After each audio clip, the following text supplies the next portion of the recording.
Yeah.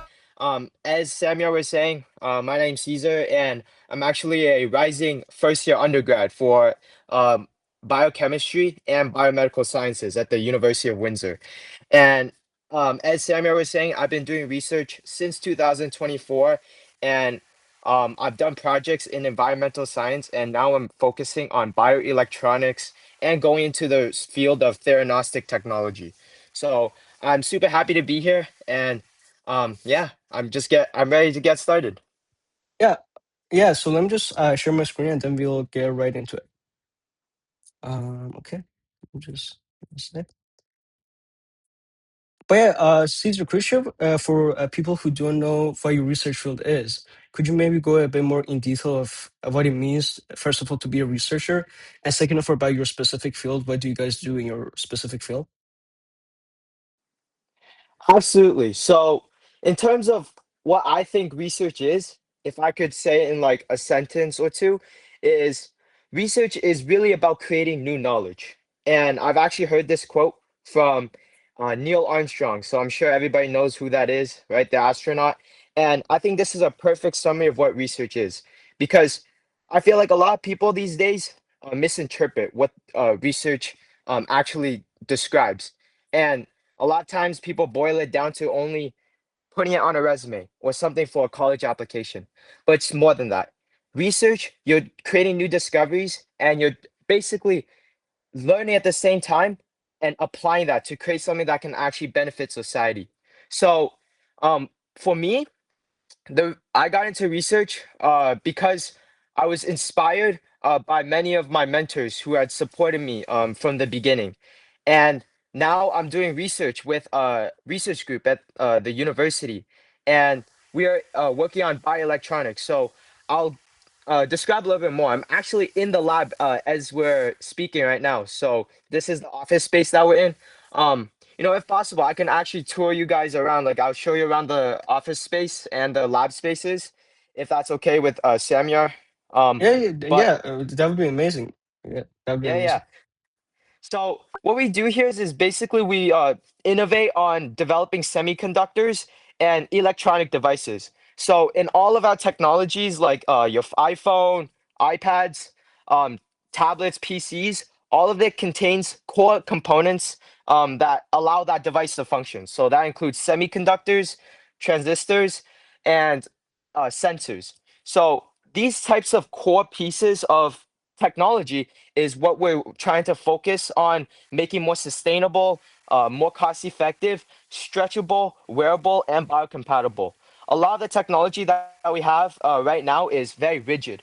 And as we advance in the future to try to develop new solutions to solve diseases, cure cancer, and all that, we need devices that can monitor um, how diseases progress in our body and also stuff that doesn't cause harm at the same time. So in our labs, we're developing wearable technology that can be implanted in the body and also can be biodegradable.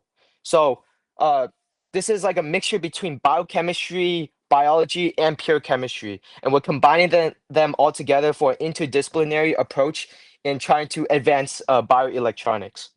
So very interesting stuff for Yeah, sure. that sounds very cool. I never thought of it as like about wearable bio devices, but dude, that sounds very cool. But yeah, so let's just get into the slideshow again. Thank you so much for sharing your information. Hmm. But yeah, so just before we get into the slideshow, like what does a day in the life of a researcher at your lab or overall a researcher look like? Just for the people who might be curious, how does a routine go? How long are the labs? How long are the actual projects that you're working on in terms of like how many months or how many years even? So Yeah, those are some very good questions. And I feel like most people think we're always just doing experiments and like mixing up chemicals and all that for the whole day. But it's usually not like that.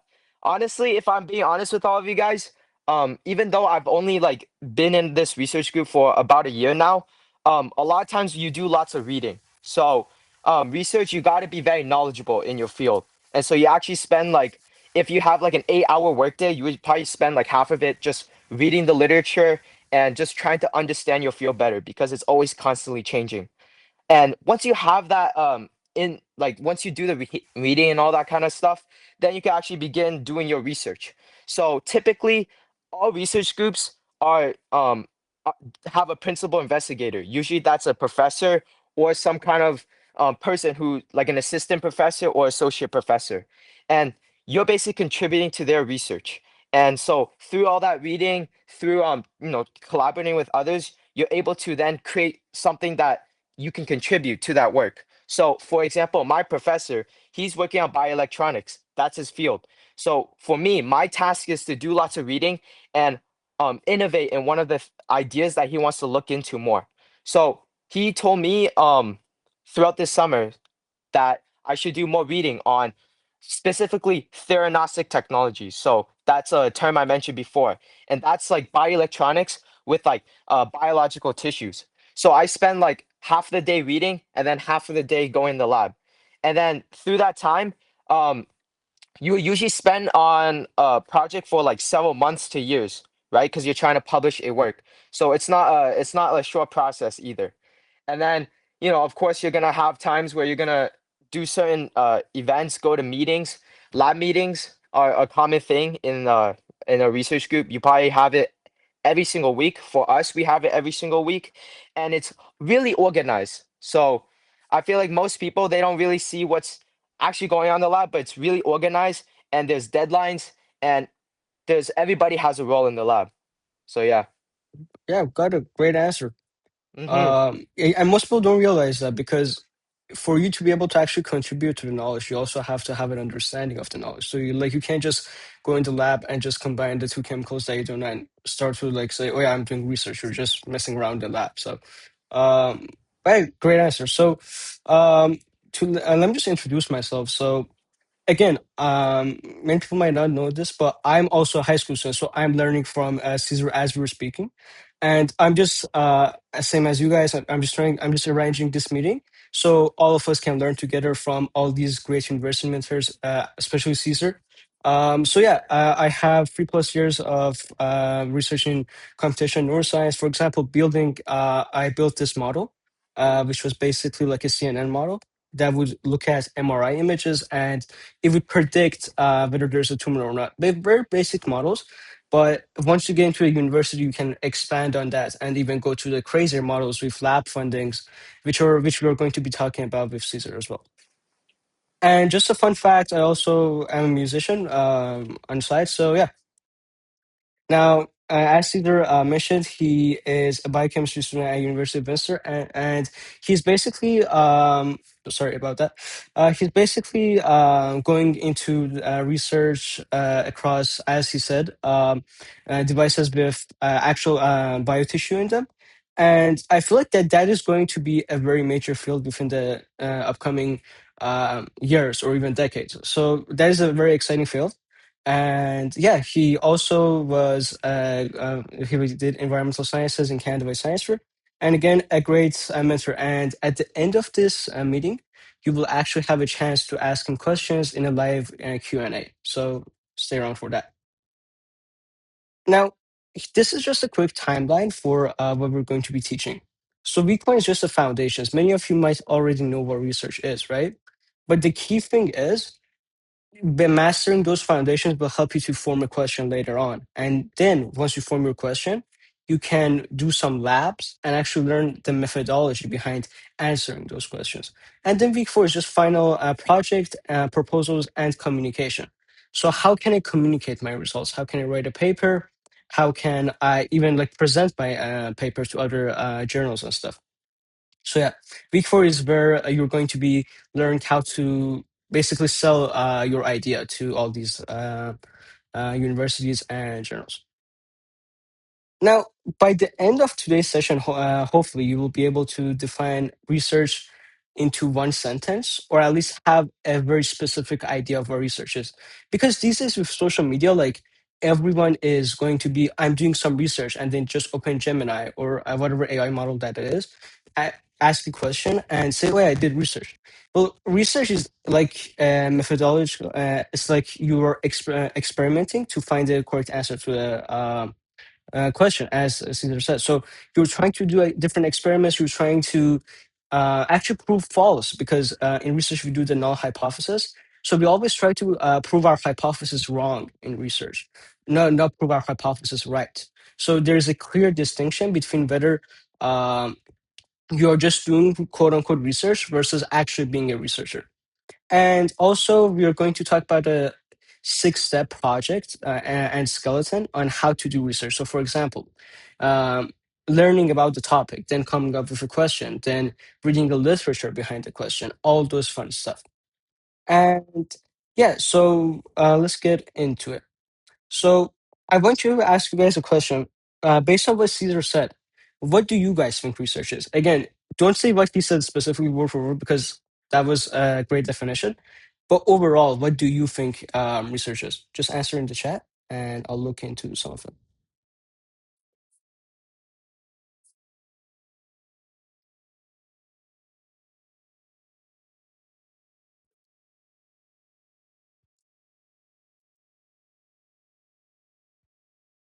Okay, someone said solving a real world problem.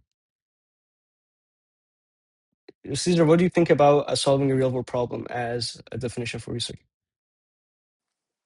I think that's a really good like one sentence summary. So of course, um research, if you think about in like a science fair perspective, you could do research about anything, right? You could look at something that already exists, or you can do something that's new. And a lot of times the whole reason why we do research is to solve problems that are happening today, like diseases, illnesses, or certain like global warming and all that. And so uh, the whole goal of research is to solve a real world problem, and we have to do that in a way that's um, backed by real experiments that we do, and then find actual results that correlate with real patterns that we see in the real world. So really good definition there. And people, based on their definition, everyone is saying that it is basically, if I want to paraphrase for everyone, again, we Mm-hmm. have very different answers. It's basically solving a problem that was unsolved or it was Mm-hmm. unknown before. Now, that is almost what research is, but there's also a caveat because sometimes in research you don't find any answers. The answer that you thought is going to turn out wrong. So is that really solving the problem? But again, you have to combine thousands or even hundreds of papers to come up with one definite answer. So just based on one paper, you can't get an answer, but you can develop solutions that will lead to an answer. So you're helping the progress of science, basically. Exactly. Really good. Yeah. So sometimes you don't find an answer, and that's totally okay too. Honestly, that's something that happens like very often in our labs, in all labs across the world. So for us, I would say 80% of our results are either just doesn't work out or doesn't come up with some kind of correlation that could actually solve a problem. But that's okay because that tells you something. It tells you that that's not the correct direction in whatever thing you're innovating or whatever material that you're synthesizing.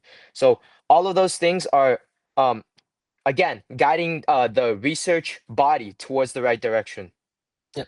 And basically, the 20% that you find out a correlation is going to make up for the 80% because of the results and, again, the discoveries and the solutions they provide. So, yeah.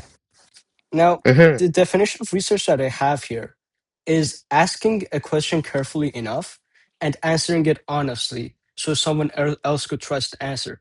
It is not about solving anything, it's about giving it an answer or finding out there is no answer. Because sometimes in research, especially like in abstract research or like theoretical research, there is no answer to all some of these questions, and we haven't found any answers. So being honest in research matters far more than what your results is, because I can just maybe screen my results, get rid of some of the outliers, add some data points, and then just say, oh yeah, there's a huge correlation between, for example, there was this graph about autism and organic food product sales. And the graph was basically like a linear positive correlation, where as you increase the organic sales food sales, autism rates would increase. Now, that is a correlation that you should be able to understand that is false. And honesty matters more in research than any other sort of answers that you would be able to get. Because once you have a bad reputation in research, no paper is going to save you. So you're making sure that you're honest in, especially science fairs, especially because I know one of their criteria in Canada Science Fair is honesty. Again, you can maybe speak more into that, but yeah, honesty matters way more in research than many people give it credit for. Yeah, absolutely. You have to. That's honestly something that is just a thing that everybody knows by nature, essentially. Once you Yeah, join research, it's like an oath, to be honest, because um like, oh, you think like nobody's gonna catch you, but if you're really going deep into the research and trying to actually publish, you're gonna have people that are gonna review your work. And just trust me, they're the experts in that field that you're trying to publish in, and you cannot trick them at all. So if you want to be efficient with your work, trying to actually add on to the research body with your work, you got to be honest there, or else it's not going to work out at the end of the day.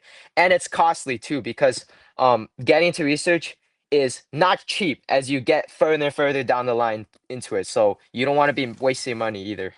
yeah, you could also be responsible for like as you said, very costly like solutions. So, for example, let's say you spend hundreds of millions of dollars developing a new drug based on your research that was falsified. So you understand, like falsifying research answers is one of the worst things that you can do if there was a tier list of what you can do in research. So Yes, yep, yeah, for sure. so this is the skeleton, and it's basically every single research project that we look at has the exact same structure. Again, of course, there are like different types of research papers and different fields of research, but this is like a general guide that applies to 90% of those papers and is a great starting point for your project. So, first, as you said, and as everyone in the chat says, starting off with a question that you are passionate about. Because if you just look at a question and you're not passionate enough about it, you won't have the enough energy and enough motivation to go ahead and read, let's say, 20 research papers on it. So there has to be a strong passion and reason of why you're exploring the question.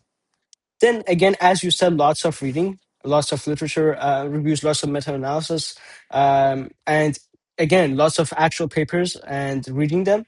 And again, you can't just be reading the papers, you also have to analyze how it applies to your own topic.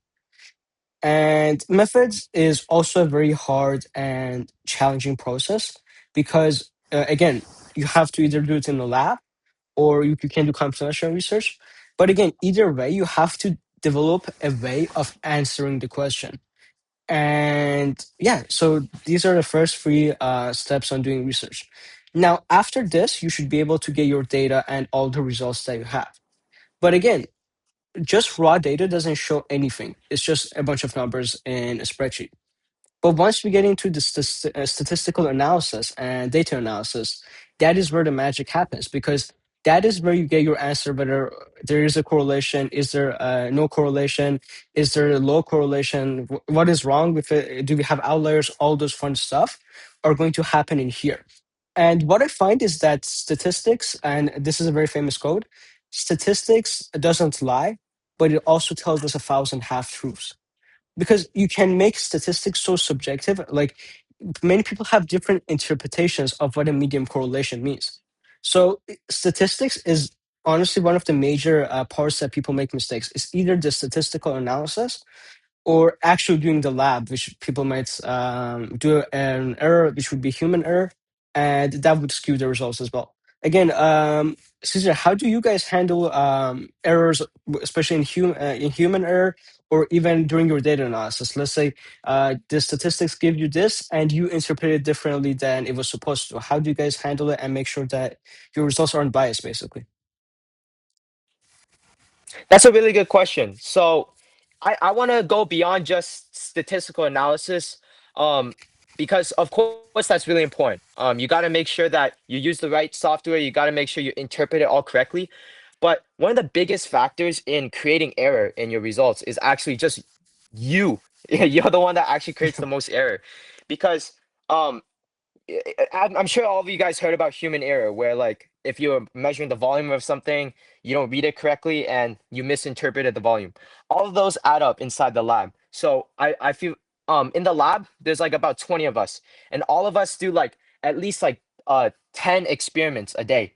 And all of those experiments have like 10 steps to it, and each of those steps have to be done by hand, right? And all if you like measure something wrong, you don't do the protocol correctly, all those errors add up. And you could do the statistical analysis as best as you can. You can try to find those correlations with t-tests or whatever. um, but the fundamental like data itself is going to be flawed because a lot of times you have to do mathematical modeling, and through all those calculations you need quantities that are done correctly. And those all require hands-on experiments in the lab to be following protocol and all that. So for us, we have to do this system where we have to basically work together as a team. We have to review each other's work, and that's actually what the weekly meetings are for. So as I mentioned before, we do meetings every week, and through all that, we have to basically talk about progress in the lab, talk about what we have done with our work every single week, and one person in the group like presents on that day, and then we rotate. And through all that, we're able to discuss and see like, did we do something correctly? Did we not? How are we going to progress with the next step for your work? And we basically do that for each of our works as a team together. And with that, we can really see if we did something wrong. Do we have to restart something, or can we progress with it? For me, I'm actually working on a project that I'm trying to publish right now, and I probably talk with my supervisor every single day, like for at least an hour, about how can I make this data good, how can I reduce the error in it, and how can I analyze it properly. And we just discuss about it every single way to try to disprove whether this is wrong or this is right. And it's just it's a really iterative process essentially. And with that, that's how you're able to make things that's accurate and actually has a consistent correlation with what you're doing in the lab. So yeah. Yeah, it was like a key thing about getting the data is that perfection is impossible, but you must be almost perfect. That is that a good standard in your guys' lab? Because as you said, you're like each day you're talking to your supervisor, like you have to make sure that the paper is right. Because once you publish it, like there's no going back to it. Of course, you can do revisions after on, maybe add notes. But again, making sure that your first paper like it is actually solid and you haven't like messed up any volume measurements, as you said, are very important as well. And again, the second that step of after statistical analysis, mathematical modeling, all those fun stuff, is coming up with a conclusion. And coming up with a conclusion is kind of a weird situation because as many of you have heard, correlation doesn't mean causation. So let's look at an example. Let's say, let's go back to the autism and organic food sales example. So there is a strong correlation because of the timeline between autism rates and organic food sales. Now, you should be able to understand that the correlation doesn't mean that organic foods caused autism or the other way around. So there are these steps of critical thinking in research. You have to compare all these different answers. And again, you will never come up with an answer in one research paper, but you will be contributing to one side of the question. So let's say we have two sides divided into a research question, right? One side says there is a correlation, the other side says there isn't a correlation. What you do in your research essentially is that you contribute to that voting pool, if you will.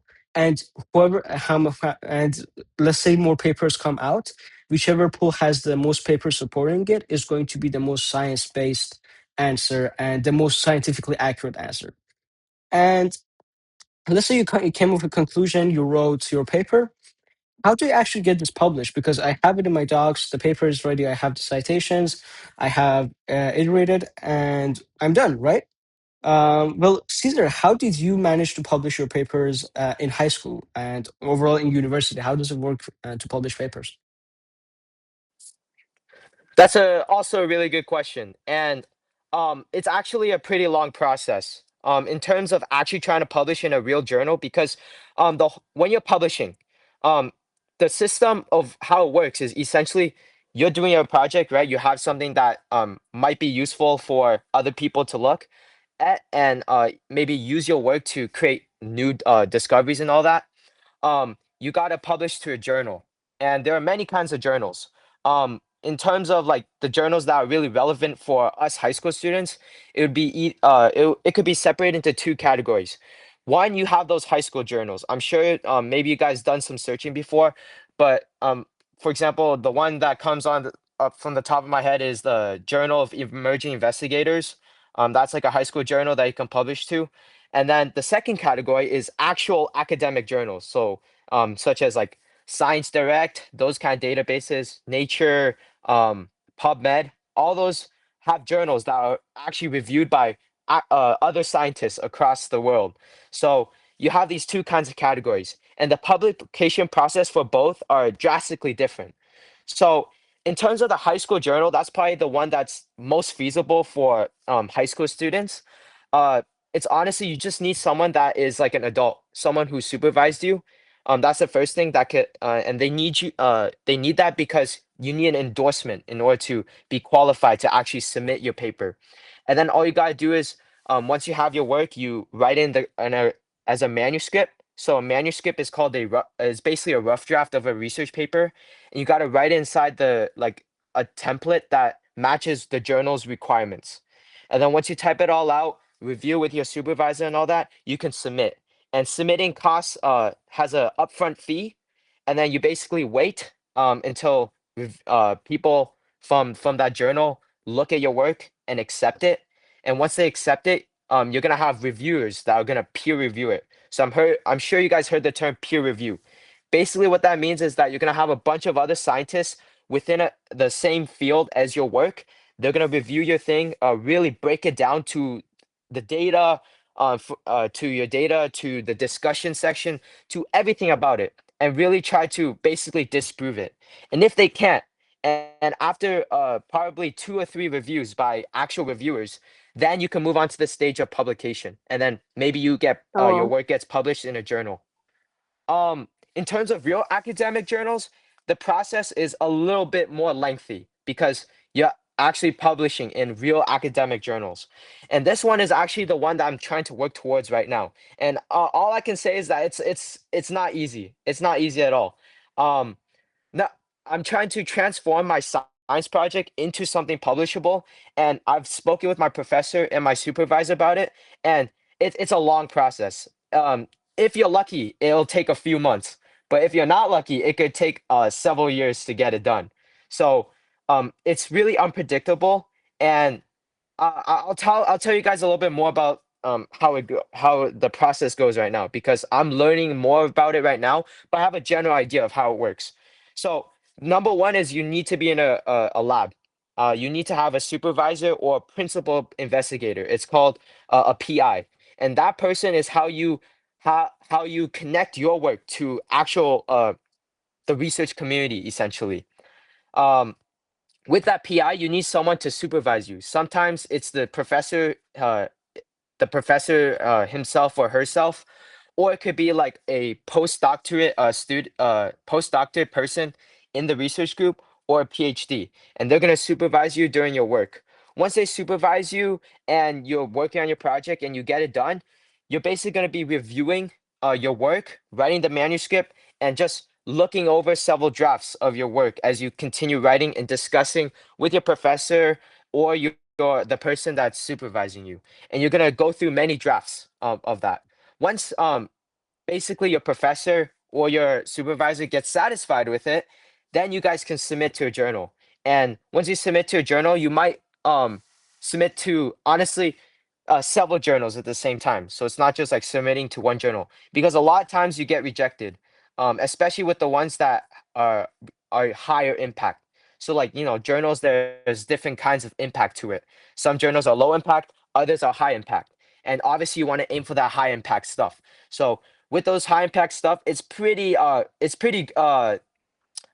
brutal, the process. You're gonna get lots of reviewers that's gonna peer review your stuff, and a lot of times you have to like restart big chunks of your work. That's what I've heard from other researchers in my group. They have to like basically redo a whole set of experiments for one whole aspect of their project and then resubmit. So that means they have to rewrite the whole thing again, do the reviewing with their supervisor and their professor, and then resubmit. And they're going to do that a few times until all those reviewers are satisfied with it. and then they can move on to publication. And basically, the process is the same as like high school journals. So Now, yeah, it's a brutal process. yeah, and you mentioned that this is your own project. So would it be easier to join an existing project? Because since you mentioned you're starting from the scratch, is there like a benefit from starting from scratch versus like joining an already existing project? Or and and I also have another question. Let's say after it is published, how do you get citations on your papers? And because these are the main questions that you would have after you've done your research, how do they get this paper to actually help other papers being established? Right, those are two very good questions. I would say wait, could you repeat the first question just one more time? Yeah. So, what is the like major advantages and disadvantages of joining an existing project, or starting one from scratch on your own, and then going into the journals and publishing it? Like, is there a Okay. difference in the publishing process for those? Okay. Yeah, yeah, a really good question. So I would say it really depends. Um, the reason why I started on my own project is because I was doing science fair, right? The Canada Science Fair and all that kind of stuff. So I was someone who would every year just compete at the science fair because that's what was one of my main commitments during high school. And with that, I was able to create lots of projects that not only deal with the science fair, but had the potential to publish. And that's when you typically have your own project to do, right? But I would say that's a pretty unique case. I don't think for general research, if we're trying to get into like a lab or something, you're most likely going to be contributing to existing research already, especially when starting out. So, for example, right now, I'm basically doing two simultaneous projects at the same time. One is this one that I started in science fair and is trying to transform to publish, and the other one is the bioelectronic stuff. Um, for the bioelectronic stuff, I feel like my like progress on it right now is more realistic of how you get started in research and actually start creating a project, and it's usually contributing to someone else's existing work already. So just to give you an actual example, um in the fall, so once fall begins, I'm going to be working closely with a PhD with their work in theranostic technology. So they're basically making devices that is implantable inside the brain, and they're already working on that. They spent like a few years working on it already, and all I'm gonna do is just help contribute to it. So I'm not gonna be a first author or anything. I'm probably just gonna be like just contributing to data collection and all that. So that's typically how you start out. You can still publish, but you're not gonna be the first author. So that's something that's quite important to keep in mind, because publication is a thing that has levels to it. You could be the first author, the second author, a co-author, or just a an acknowledgement. And typically when you start out, you're gonna be contributing a lot. You're not really gonna be leading research because that requires a lot of investing, a lot of resources, right? So a lot of times professors want you to contribute to work first, so then you can build some credibility and all that. So that's how you start out. But later down the line, maybe after a few years working with the group, you can start leading your research, and that's when you could be a first author and all that. And that's basically then just building off of what you've been working on before. So it's all a stepwise process, and you basically build off of what you've began at the very beginning. Yeah, so you start with the simple stuff, like simple contributions, and then as you get a name out there, basically you just start doing more of, let's say, second offer, and then once the time comes, you have the funds, and then you have the opportunities to start your own project, right? For sure. Yeah. And once you begin and all that, you already have like a foundation that you can build off of. So you're not starting completely from scratch if you're leading research. You probably already have a few publications where you're like third author or something, right? And you're obviously going to be interested in that field if you've been working for a few years on it, right? That obviously means that you're passionate about it. And you can basically branch off from your existing work with the work that you contributed to other people's publications. Got it.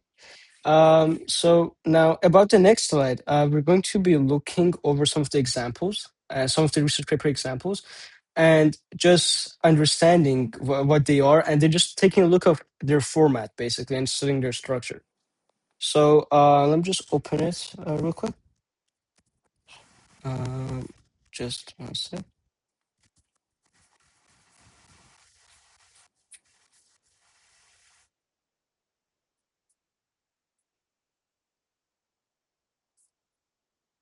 Okay.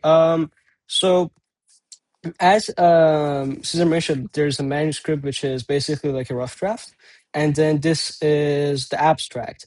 So, Caesar, could you explain for people who don't know what an abstract is like? What is an abstract? Because it's an odd word. So, Yeah, absolutely. So, yeah, in a lot of publications, the first thing you see is the abstract.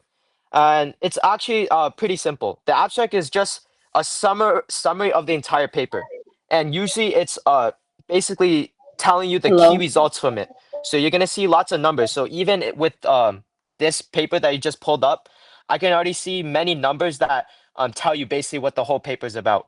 So you can see that it says um, what the survey consists of, like 2,378 adolescents no, gave informed consent, and all of those lead to certain results that they saw. So it says the relationship between time spent on social media and symptoms of blah blah blah grew stronger over time. So you can see that they're really quick summaries of the overall results of this entire paper. And most people that actually look at your work once you publish it will just read the abstract first to get an idea of what your paper is. And sometimes that could either make or break whether they're gonna continue reading your work or just move on. And so it's quite an important part of the research paper that not only is included in your manuscript, but during final publication too. So yeah. basically it's like the hook that uh, hooks people who are reading your work deeper into the publication and your research paper. And like I have this metaphor for reading research that I use all the time, and basically it builds on top of what you said. Reading research is like watching kind of like a movie where the abstract is like the trailer, and then you go deep into it. You decide where you want to watch the entire movie and how they actually got the trailer and how the story basically was formed. Now, the abstract, most people just read the abstract, as you said. And if they want to just understand more, they usually do the introduction and conclusion. And then if they want to even to read more, they're just going to read the methods, the data, all those stuff. But just reading the abstract is usually not enough for your papers, and you have to read the actual, like the entire paper.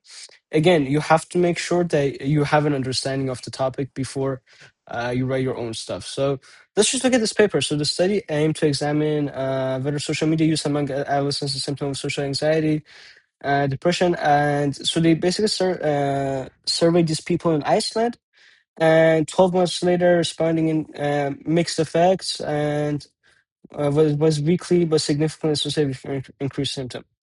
So now again, we have this this term significant, right? Because research significant and what we use significant in normal life is completely different. For example, when we say it is statistically significant, it means that there is a correlation. But once we say there's a statistical major difference, then we can say that is a big difference. Significant doesn't necessarily mean that it is a big difference. It means just there is a considerable difference. But yeah, so these are the keywords that you might know need to know for the paper. Again, this is a very simple paper, especially for awarding, and they just have a bunch of figures on how the study was done. Um, and yeah, so you can see here they have their introduction, then they have their methods, which is how they actually did the research, the sample and the participants, the procedure, like how the study was conducted, and basically, this is the statistical analysis. And by the way, guys, we answer the questions at the very end. So just stay around for another 10 minutes. And yeah, so you can also see they have the results published. And this is all the data. Now, and the conclusion should be right in here, results. Yeah. Okay. Now, again, you also have to disclose the funding for research and whether this paper was funded. Because if you don't mention it, you can be biased, and the reader wouldn't know that where the money came from the research. And it is a huge part to mention your funding, mention who helped you out, all those different aspects of research paper. Now, this was our first paper. Let me just open the other one. So this is a machine learning one, and it is in an ARC journal. So let me view the PDF. So again, this might be a bit different because the last one was on the NIH website, and it was like it had a good formatting. But again, this is the same exact thing. Like for example, here's the abstract, here's the question. So machine learning approach for predicting students' academic performance across based on their motivation. And this is the keywords. This is the introduction. And what you can do as well is that include a table of contents in your research papers, so it is much easier for the reader to navigate through your stuff. And yeah, so here are the citations, the acknowledgments, and the conclusion.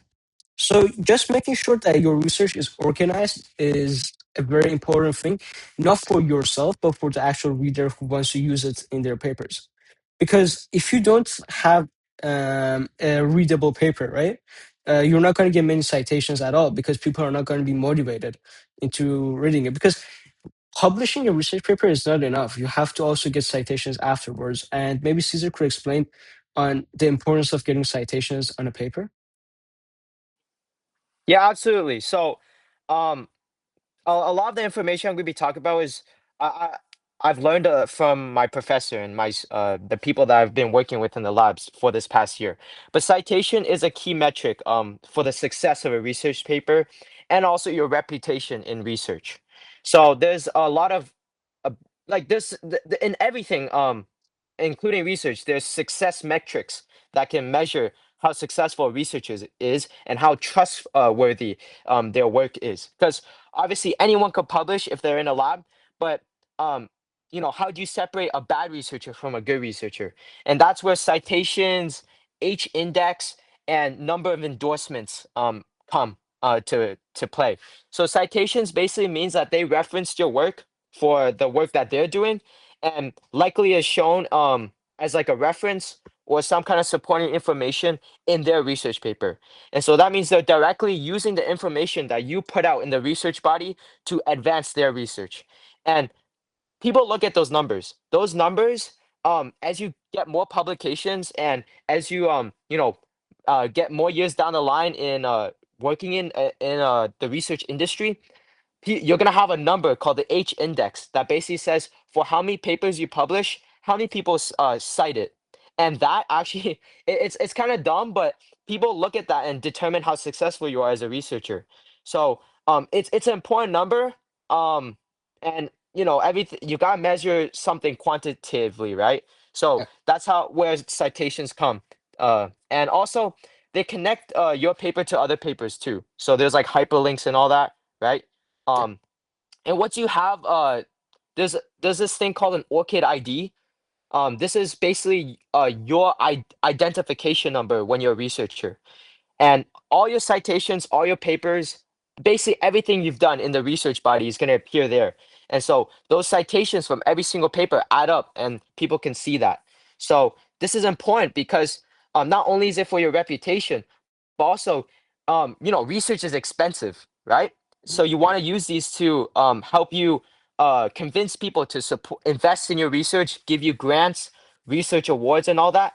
Because all of this isn't free. Somebody's has to fund it, right?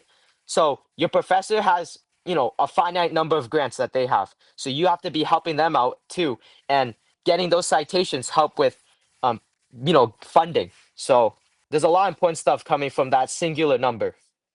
Yeah, and the H index is kind of like your follower number if it was a social media page. Like as you said, that basically determines how good of a researcher you are, especially for opportunities to fundings and all those fun stuff. Now, Mm-hmm. again, there is this paper again, but this time about biology, about physical activity, sleep quality, and life satisfactions in adolescents. And it still has the same exact basically formatting that we discussed. So here's the abstract, here's the background, the methods, the results. And again, your abstract could be like this as well, which is basically like the summary. So what was the research? Why was the research done? How was the research done? What the research actually showed? And what does it mean? Now, this is the introduction. And again, many people might say, oh yeah, what are these numbers? Well, these are all your citations, but you put them in text in an APA format. So it's going to be easier for you to navigate. And again, it also shows how many lines have you actually gotten from another paper. And you usually use these in your introduction because you want to explain a topic and the background. So you might cite already existing research, but you don't see these as much in the study design and the methodology because you're the one doing the study. You're not copying anyone else. Again, you can implement some of their approach, but you're coming up with your own new stuff and new ways of answering the questions. Now, these are the results. We have the conclusion.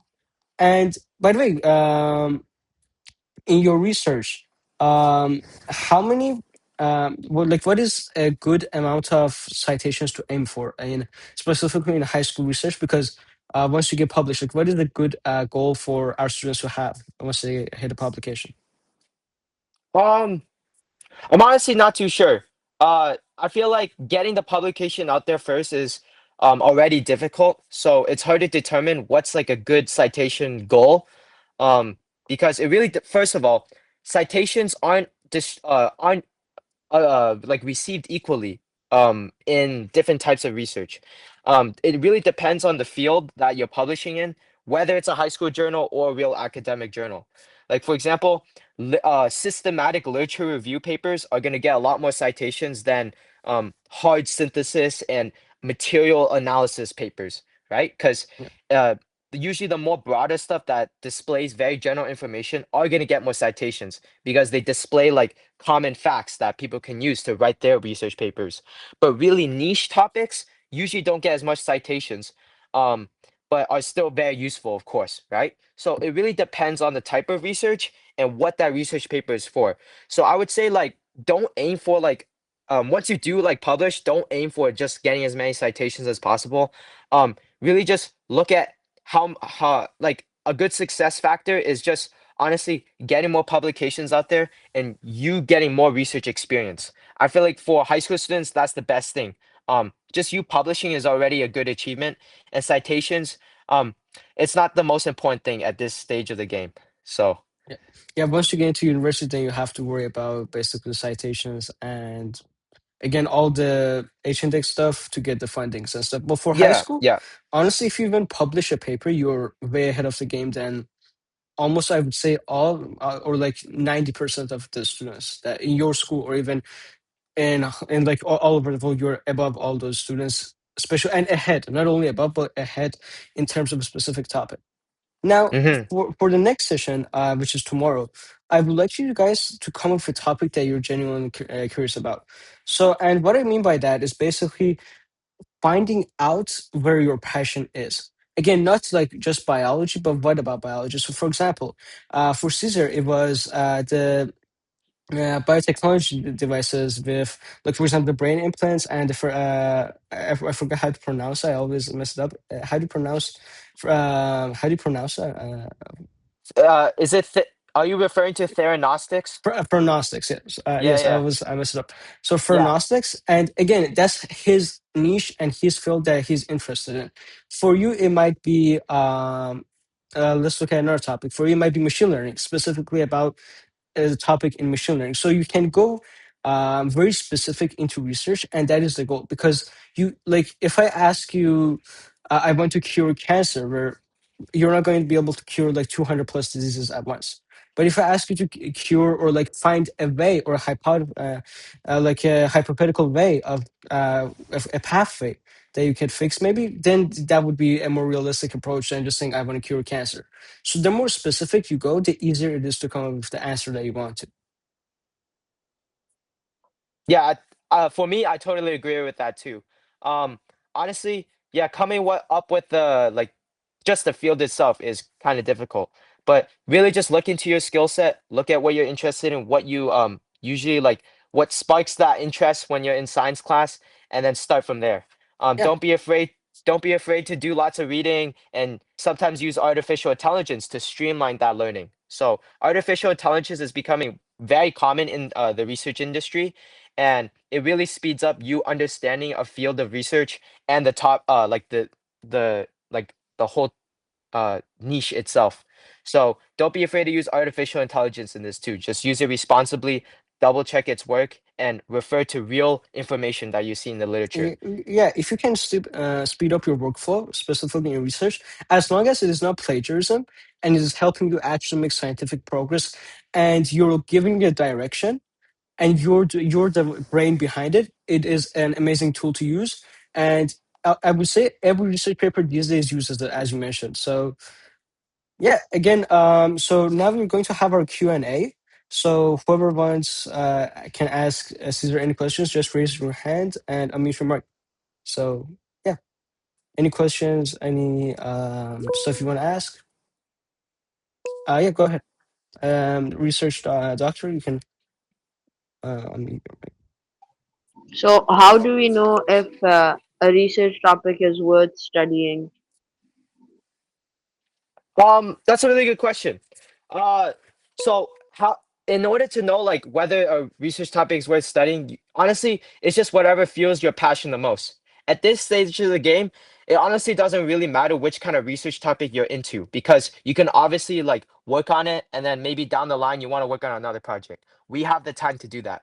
Maybe if you're in doing a PhD, you're not so lucky with that. You don't really have have much options because you're already so deep into the research like research journey. But for you, it's honestly whatever keeps you going and be motivated and passionate about doing it and basically finishing the project. Because And again, yeah, like, what is the most exciting topic today in biology? for biology, well, there are many kinds of topics that you can honestly do a little more searching about. There's so many things. I can list a few on the top of my head. For example, they use hydrogel technologies uh, uh, in an interdisciplinary way to treat like diseases and illness. So they combine environmental science with biology. That's increasing like field in biology. There's others obviously about like drug delivery um and it's called it's called like they use natural herbal medicines to treat disease and illness, but there's a whole plethora of ideas that you can choose. And again, it's honestly which one that creates that passion for you to finish the project. Yeah, now Lily, Z. Hi, do you think it's interesting to combine two fields to like start a research project on? Like, for example, if I want to combine robotics and environmental science, like, do you think that's interesting? Yeah, absolutely. Honestly, go for that. Combining different kinds of fields is one of the easiest ways to get started in research because again, we're high school students, so we haven't done like a whole degree on a certain topic, right? If you look at undergraduate students, graduate students, they spent 4 years on a degree, right? Just learning purely on biochemistry or whatever their program is, and that equips them with the knowledge to really make their own discoveries. But for us, we just haven't been we don't have those years of uh experience or opportunities to learn yet. So combining ideas is one of the easiest ways to get started. So definitely go for that combination. It's really good.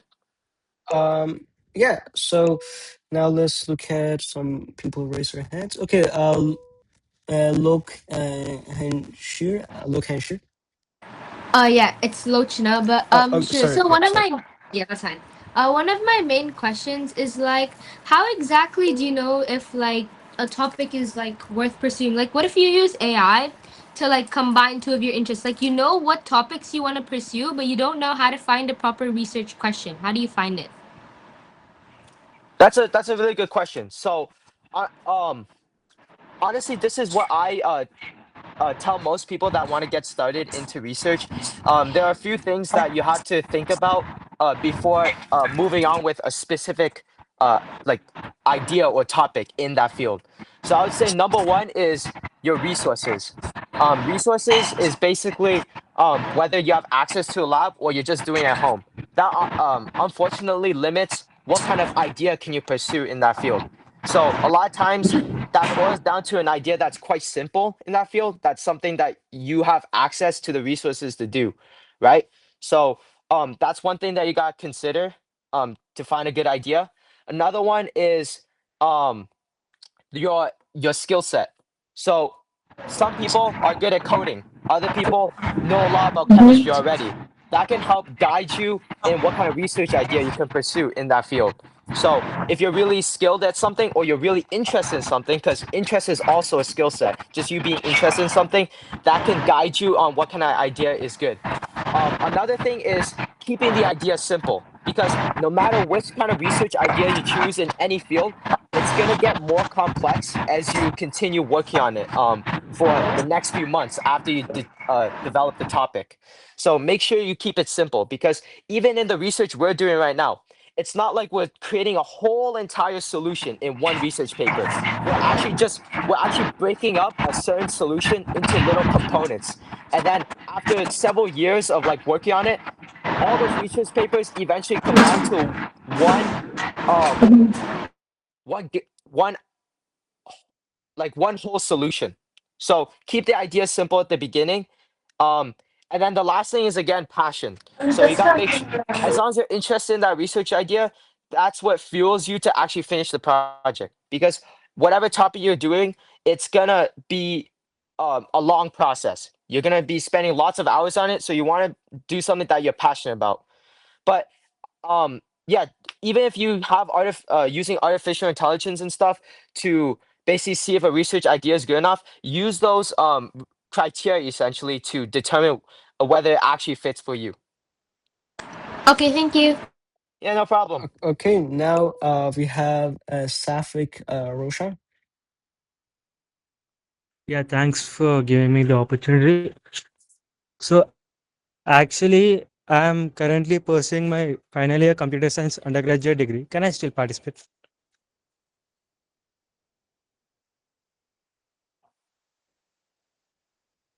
uh yeah, yeah, I can answer some questions for sure. Yeah. Okay, Okay. so we'll get back to Safik. Let's just now go to Abriel. Abriel Hibbert. Sure, sure. Hi, how are university mentors like matched to people based on their interests or their projects?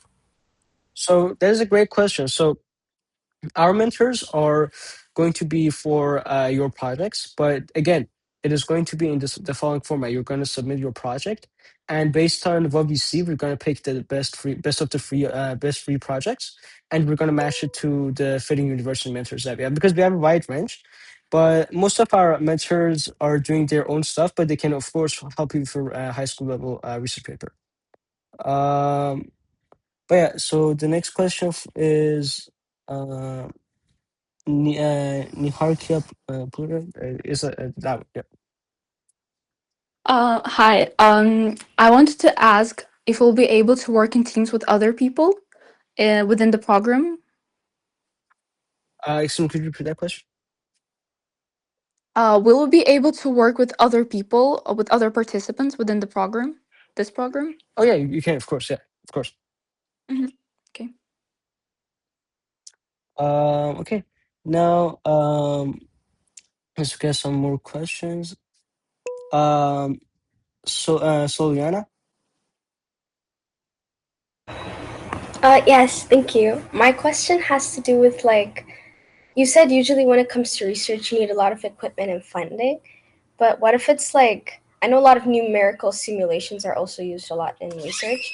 And I just find that how is the best way to kind of justify it, especially if you're doing a kind of complex topic. Obviously, you can't make your code up to the level that's like really complex, especially when it gets into like calculus and derivatives and these specific data points. So you have to kind of simplify certain things and still make your code accurate to an extent without making it like NASA level, if that makes Hmm. sense, right? So what would be the best way to kind of format such a simulation, especially as like a high schooler, because obviously you don't have that kind of experience to format it in such a way, right? Really good question. Yeah, yeah. You come across mathematical modeling and all that kind of stuff in research all the time, whether it's in chemistry, physics, or engineering. All of those, everything requires mathematics. Um, Honestly, the best advice to because again, yeah, you're totally right that we don't have those kind of resources at hand as high school students. A lot of times you see researchers, they actually have special software from an actual company that distributes that software only towards like university researchers. And a lot of times they cost lots of money, sometimes thousands of dollars for that kind of software. So for us, we obviously don't have access to that. But the best thing that you can do, and this is a thing that's very common in science fair as well, is to look at conventional methods inside the literature. So do the reading, look at the models that they're using, and look at what it outputs. So all of them output something, and that output is what actually matters. And you look in the specific fine print of like how do they prove that that output is valid or not. That's what you're gonna try to improvise there with your own code or models. So for example, I actually did this mathematical modeling for optimization for a synthesis process that I was doing with my project. And that required software that was quite expensive. I asked my supervisor, what's the statistical software that you use to do these designs of experiments? And it costs like $600 for the software itself. So for me, I obviously couldn't do it, and I couldn't use his either because it was his. So what I had to do is I used the simple I used the simple statistical analysis software. It's called JMP Student Edition. And then what I did from there was I basically um made sure to output the statistical analysis metrics that was needed to basically have the same outputs as what they use with those kinds of software in actual industry. So I looked at the papers, I saw what I needed, what certain numbers that I need, and what are some metrics in order for that number to be valid, and I just outputted the same with that alternative software. Of course, it really depends on what that modeling is supposed to be used for, but it's the same framework for all like models that you would need to use at our level. Yeah, Thank you. and Safik wanted to ask a question. Would you mind just repeating it because we didn't get it? Hmm. Yeah. Yeah, sure, I can repeat. Actually, I'm in my computer science final year. Can I still continue with this? Uh, like I have no problem with that. I can still answer the question for sure. Yeah. Hello, am I audible? Yeah. I can hear you. Yeah. So the question is actually, I'm pursuing my computer science final year. Can I still continue with this thing? The program, yeah. So the program is just teaching basic research, but if you want, you can still get apply the skills to your computer science. But again, it is mainly designed for high school students. So again, you can still use the stuff that we're going to teach over the next 4 weeks. So Sure, that would help. Thank you. okay. Now next one is Ruchika. Uh, I hope yeah. I'm pronouncing that right. Okay. So how can you use like preliminary research to identify a knowledge gap in existing literature? Yeah, that's a really good question. So yeah, the knowledge gap slash the research gap is basically that thing that you can focus your idea on to try to create new information with your research, right?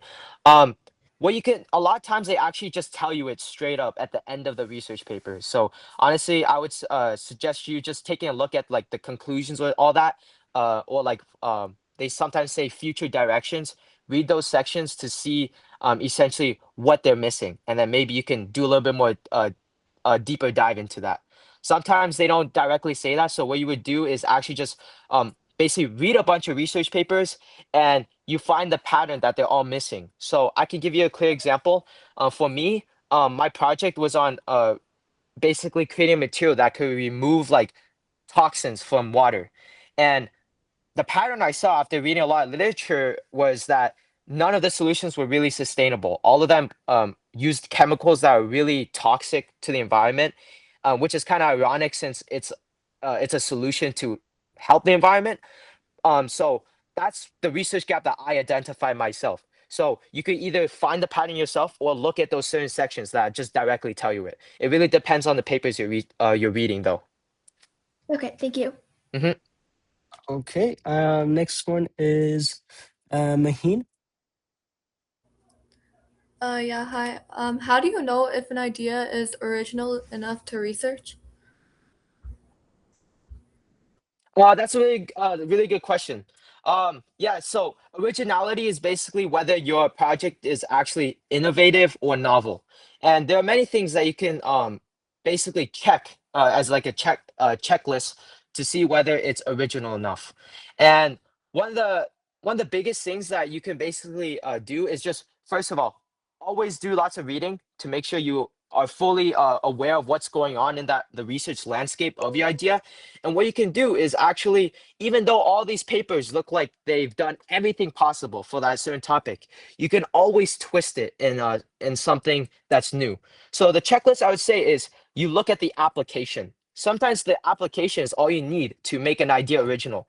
If let's just say a solution is towards removing plastics from water, maybe you can use that material to then remove heavy metals from water, right? The application could completely change the originality of an idea and make it completely yours. Another one you could check is how they are making the solution, whether it's a prototype, a material, whatever. Sometimes you can make it more cost effective, something that's less demanding in terms of leaving an environmental footprint. Or maybe you can make something that's more efficient at making, takes less time to make the prototype, or something that requires less energy. That can make an idea original. And that's really focusing on the methodology side of your solution. Another thing you could look at is just adding new data. Sometimes you could just do a whole set of new experiments for an existing idea, and that could be an original idea right there because you're literally creating new knowledge about that topic. And that could be a whole research paper, a whole project in and of itself. Um, and then the last thing is what I've actually one of the previous people asked the question about is just combining ideas. Sometimes you can combine two ideas from two different fields into something new, and through that combination, you can find new results, new discoveries from that. And that's another way to really see originality because a lot of times combining ideas can create something completely new. Okay. And now we have Niharkia. So yeah, like having like completed at nationals multiple times, what do you think separated your projects from other strong projects at the regional level? Yeah, that's a really good question. Yeah. So, yeah, I did participate in the CanY Science Fair twice, and the latest one I won top awards. So I think I did make my project stand out from the other ones, even on the national level as well. And there are many things that I saw as a pattern of what makes a project good and what makes a project successful in science fair. And one of the biggest ones is actually inspiration.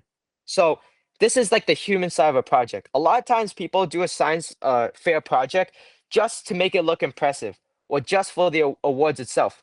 But you got to remember when the judges come to your project, they're also humans too. They want to know what inspired you to do the work. They want to know um what what made you want found this idea in the first place. And sometimes that's what literally separates uh like two good projects from each other. So for me, I did a project and it was inspired by something that happened with one of my family members, and I explained my story to them, and that really made my project memorable.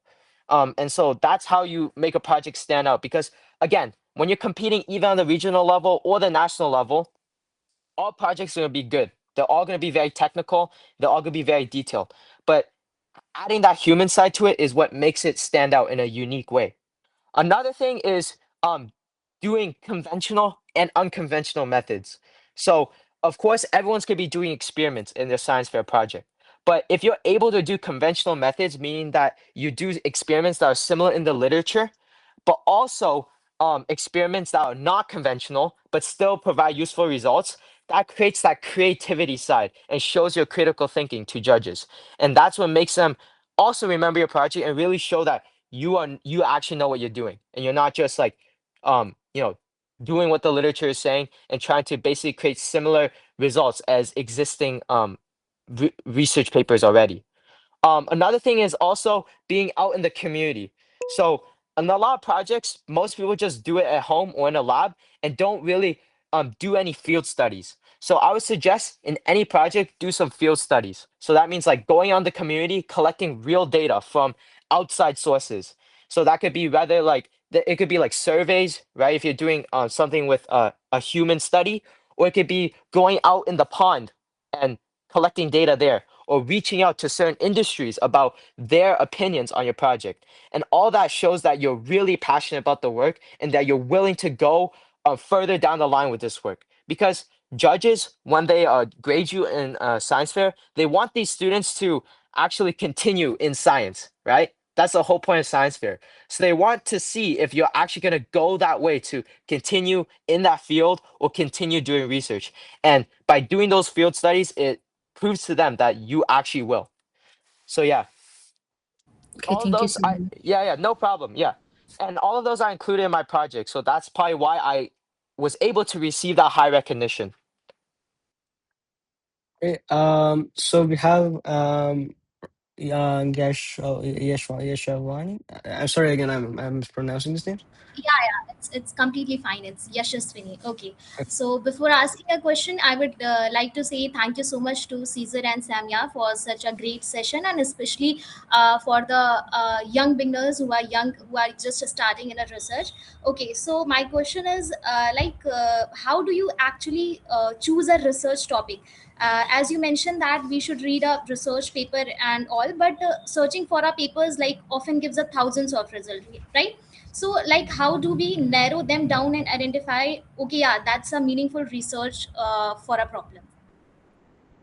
Yeah, that's honestly super valid. Yeah, you're gonna be when you're reading and all that, you're gonna read dozens of papers, and all of them has so much information on a certain topic, and it just like you're just drowning in information. So how can you siphon that, filter it out to something that you can actually create a useful idea from?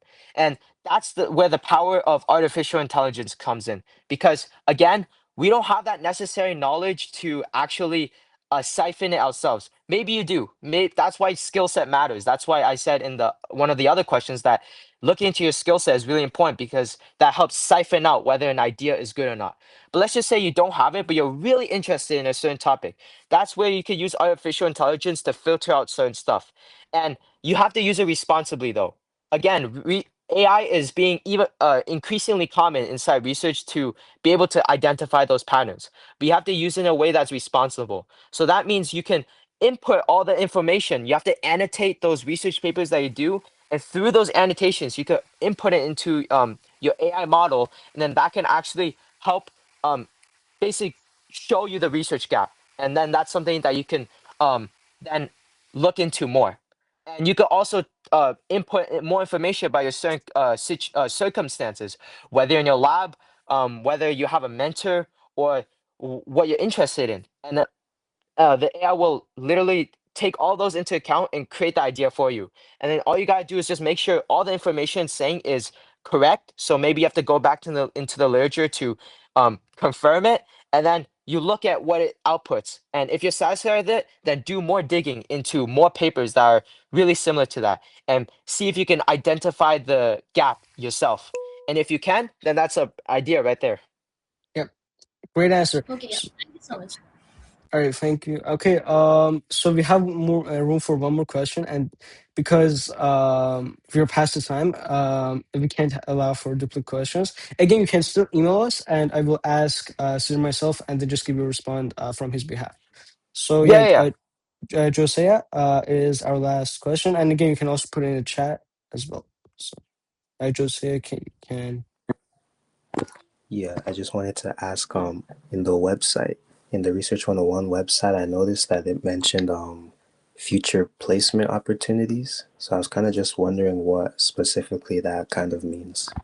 Yeah, so by placement, basically your final project is going to be our version of assessing you. If you perform very well on the final project, we will, on our behalf, use all of our connections to try to get you research placements and try to connect you with like-minded mentors to do actual research and prepare for whatever your research goals are. That is what it means. And your final project would be our understanding of how good of a researcher you have become over this program. Okay, I see. Thank you. Yeah. Okay. And this session, yes, it is recorded and it will be on our YouTube. Again, I would like to thank you, Caesar. Again, you have been a great mentor, and I actually learned a lot from you as we were speaking. So again, thank you very much, and thank you for taking the time. I know you're in a lab setting; it's a lot of work, it's a fast-paced environment. But again, I appreciate you taking the time to be in the meeting. All right, again, guys, thank you very much, and the meeting is done. Have a great day. Is he still on? Yeah, Okay. Um, yeah, yeah. I see a lot of very good questions. I got cut off, but I wanted to say like if anyone could, I can still continue answering questions in the email. So if you could tell them like to directly email me, I can also answer more questions there yeah, because I can I post it on the classroom, and I will just give them your email if they want to ask any questions. Would that work for you? yeah, because I've been looking through the chat and a lot of them are really good questions and I want to like basically give my perspective on it. Okay, great. I'll just send those information over you, and I also put some of the Google Classroom because we have more people in the classroom that showed up to the meeting. So, yeah. Okay, awesome. All Again, right. thank you Again, very much. yeah. Yeah. Thank you for inviting me here. It's my pleasure. All right. It's my pleasure having you. Okay. Um, and yeah, so the meeting is done. Again, have a good day. All right. Okay, bye.